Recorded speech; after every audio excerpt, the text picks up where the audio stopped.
Olá, eu sou a Bruna Colasso, eu sou enfermeira neonatologista, mestre em ciências com foco em recém-nascido e família e a responsável técnica pela Mãe Coruja. Quero contar um pouquinho para vocês da minha história. Esses dias eu recebi uma mensagem de uma colega, falando: nossa, como você tá bem aí em Indaiatuba, como você conseguiu agregar valor às suas coisas e somar outros profissionais. Ela estava se referindo à Casa Mora, né? E aí eu fiquei pensando nisso, falei: nossa, realmente a gente conseguiu unir um grupo bacana, a gente tem um propósito muito forte, mas as pessoas elas costumam olhar só o final do produto, né? Então eu quero contar um pouquinho para vocês de onde eu vim. Eu nasci no interior de São Paulo, na cidade que é chamada de Itapetininga. Fiquei lá até meus 12 anos, sempre fui uma criança de classe média.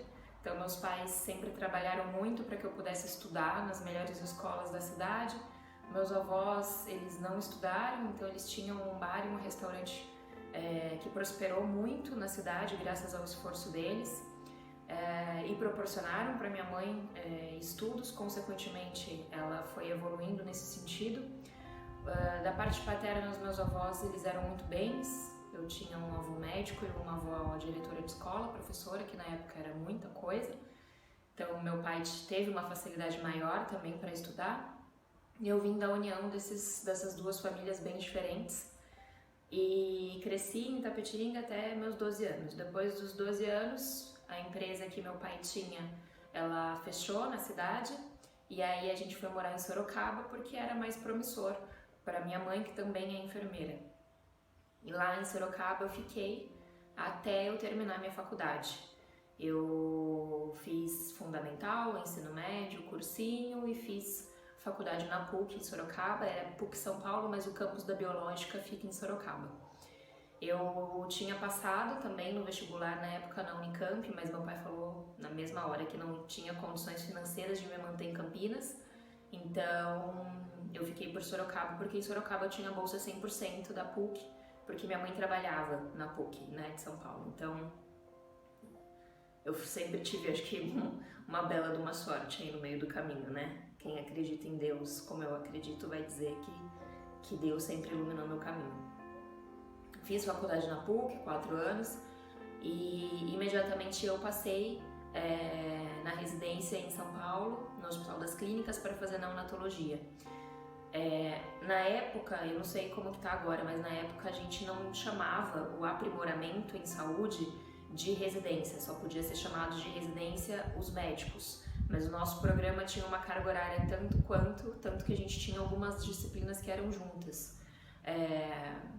Uma questão política, imagino, né? Porque senão eles teriam que pagar o mesmo que eles pagavam, né? E a gente teve que brigar para receber uma bolsa na época de eram 400 reais que a gente recebia por 8 horas semanais, e a gente brigou para conseguir que essa bolsa fosse para 700 reais. Então, depois acho que no terceiro mês que a gente estava no aprimoramento, a gente passou a receber uma bolsa de 700 reais.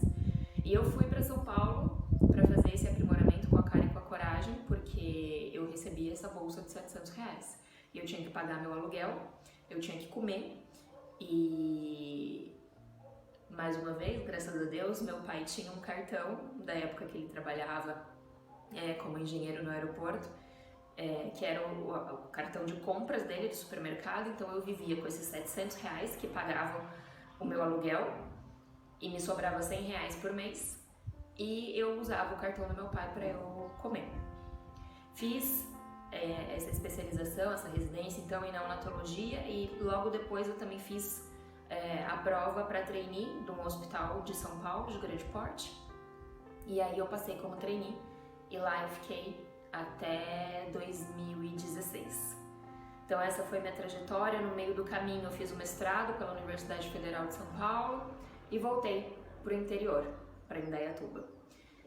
E ficava indo e vindo ainda por um período, trabalhando ainda na UTI, até que eu falei: não, eu não aguento mais, a gente precisa fazer alguma coisa que melhore a qualidade da assistência para essas mulheres que estão saindo de alta, com essas crianças que ficaram na UTI e elas não têm orientação nenhuma sobre a amamentação em relação a esses prematuros, elas não têm orientação nenhuma em relação a esses bebês que saem de alta. E inicialmente o meu foco foi essas mães que estavam saindo da UTI porque era onde eu estava, né? Mas depois eu fiquei pensando, mas e as outras mães que estão aqui na maternidade também, que receberam 1 hora, 2 horas de orientação, e agora? Como que elas fazem em casa? Então, essa foi a minha inquietação inicial e por isso que surgiu a Mãe Coruja, surgiu eu pensando que eu poderia ajudar esses bebês por intermédio da família. Então, eu acabei ficando doente, inclusive, num período, tive que retirar minha vesícula de tanto que isso já estava me incomodando, né? Refletiu na minha vesícula essas questões. E aí, finalmente, eu saí do hospital, ou saíram comigo do hospital, e eu fui cuidar da minha vida com a Mãe Coruja. Então, a Mãe Coruja surgiu dessa forma. Um braço membro agora da Mãe Coruja é a Casa Mora, que nós somos 5 profissionais da saúde, que temos os mesmos valores, os mesmos princípios, que é esse, auxiliar famílias, acolher famílias, abraçar famílias e deixar que esse maternar torne-se cada vez mais leve e cada vez mais prazeroso, como tem que ser. Eu sou a Bruna Colasso e espero que vocês tenham se divertido um pouquinho com a minha história.